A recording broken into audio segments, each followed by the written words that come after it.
ये जानते हुए भी कि माँ ड्रैगन अपने पूरे जीवन में केवल 3 अंडे दे सकती है, लेकिन नए जीवन को अंडे से निकलते देखने के उस पल में राजा ने फिर भी अपने सैनिकों को आदेश दिया कि तीनों छोटे ड्रैगनों को मार डाला जाए। चीखने की आवाज ने तुरंत घोंसले में सो रहे प्राचीन विशाल ड्रैगन को जगा दिया। तब लोगों को एहसास हुआ कि वे उसका गुस्सा बिल्कुल सहन नहीं कर सकते। राजा को समझ आया कि उसने बहुत बड़ी गलती कर दी। वो तुरंत घुटनों के बल बैठकर क्षमा मांगने लगा, उम्मीद करने लगा कि ड्रैगन उसे माफ कर देगा। इसके लिए वो किसी भी कीमत को चुकाने को तैयार था। लेकिन राक्षस ने सोचा कि इस छोटे से प्राणी को मार देना बहुत दयालु होगा। वो बदला लेना चाहता था और राजा की 3 बेटियों को इसके लिए बलिदान मांगा। और अब से हर उत्तराधिकारी को सिंहासन पर बैठने से पहले 3 बेटियों को देना होगा, ताकि ड्रैगनों की आत्माओं को शांति मिले। लेकिन ड्रैगन ने इंसानों की चालाकी को कम आंका। राजवंश को बचाने के लिए वे बलिदान की रस्म से पहले विवाह के बहाने से भोली भाली लड़कियों को महल में बुलाते थे। उनका दिखावटी ताजपोशी समारोह करते, जल्दी से शादी की रस्म पूरी करते और फिर उन्हें ड्रैगन के घोंसले में ले जाते, बिना दया के गहरी खाई में फेंक देते। लड़की ने सपने में भी नहीं सोचा था कि अपनी शादी के दिन उसे ऐसा हश्र होगा। वो जोर जोर से चीखने लगी। सौभाग्य से लताओं ने उसे बचा लिया, जिससे उसकी जान बच गई। काफी समय बाद लड़की बेहोशी से जागी और तुरंत गुफा के मुहाने की ओर मदद के लिए चिल्लाने लगी। लेकिन इससे कोई जवाब नहीं मिला, बल्कि एक खतरनाक प्राणी जाग गया। लड़की अंधेरे में ज्यादा देर नहीं रुक सकी। वो जल्दी से ऊपर चढ़ने की कोशिश करने लगी, लेकिन खड़ी चट्टान पर कोई सहारा नहीं था। बाहर निकलना असंभव था। जब वो कुछ कर न सकी, तभी पीछे से अचानक एक अजीब सी आवाज आई। हल्की आग की चटकने की आवाज के साथ लड़की का दिल तेजी से धड़कने लगा। वो सावधानी से गुफा के मुहाने की ओर देखने लगी और जमीन पर पड़ी टहनी उठाकर अंदर जाकर देखने की तैयारी करने लगी। लेकिन गुफा से बाहर निकलते ही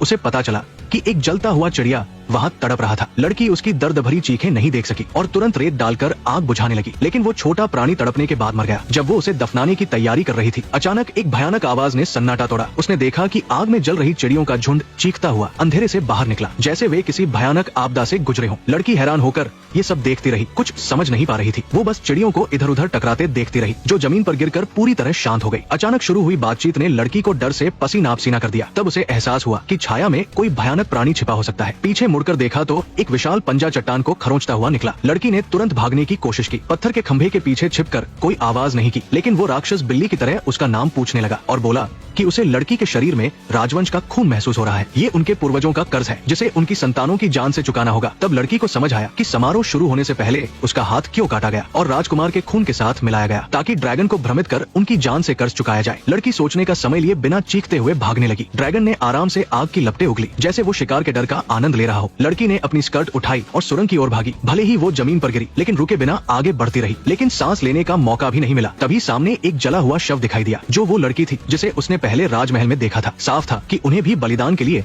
ड्रैगन के घोंसले में फेंक दिया गया था। जल्द ही आग की लपटें फिर से आई। लड़की के पास कोई रास्ता नहीं था। वो तुरंत एक तंग गुफा में घुसी और बच गई, लेकिन उसकी जांघ आग से झुलस गई। दर्द से वो चीखती रही, लेकिन गुफा तंग थी। वो राक्षस अंदर नहीं आ सका। लड़की को मौका मिला और उसने जल्दी से अपने घाव को बांध लिया। उसे समझ आया कि अब उसे खुद ही यहाँ से निकलना होगा। उसने तुरंत अपने पास रखी ज्वलनशील चीज जलाई और रोशनी के लिए इस्तेमाल की। वो धीरे धीरे गुफा के बाहर की ओर बढ़ने लगी। लड़की मजबूत इच्छा शक्ति के साथ गुफा में और ऊपर चढ़ती गई, लेकिन रास्ता और तंग होता गया। वो झुककर रेंगने लगी, लेकिन ज्यादा जोर लगाने से वो फिसल कर नीचे गिर गई। सौभाग्य से थोड़ा फिसलने के बाद वो सुरक्षित उतर गई। हालांकि वो गिरी, लेकिन उसे कोई चोट नहीं आई। तब तक उसकी रोशनी खत्म हो चुकी थी। वो अंधेरे में टटोलते हुए आगे बढ़ती रही। तभी एक रहस्यमयी नीली रोशनी दिखाई दी, लेकिन उस तक पहुंचने के लिए उसे एक गहरी खाई को पार करना था। राजमहल के धोखे को याद करके बदले की भावना ने उसे ताकत दी। शादी की अंगूठी फेंकने के बाद लड़की ने हिम्मत जुटाई और खाई की ओर कूद पड़ी, लेकिन पैर की चोट के कारण वो लगभग खाई में गिर गई। संकट के समय उसके कपड़ों की एक अजीब चेन दरार में फंस गई, जिससे उसे सांस लेने का मौका मिला। उसने अपनी खंजर निकाली। काफी मेहनत के बाद लड़की घायल शरीर के साथ मंच पर चढ़ गई। उसने देखा कि रहस्यमयी रोशनी एक कीड़े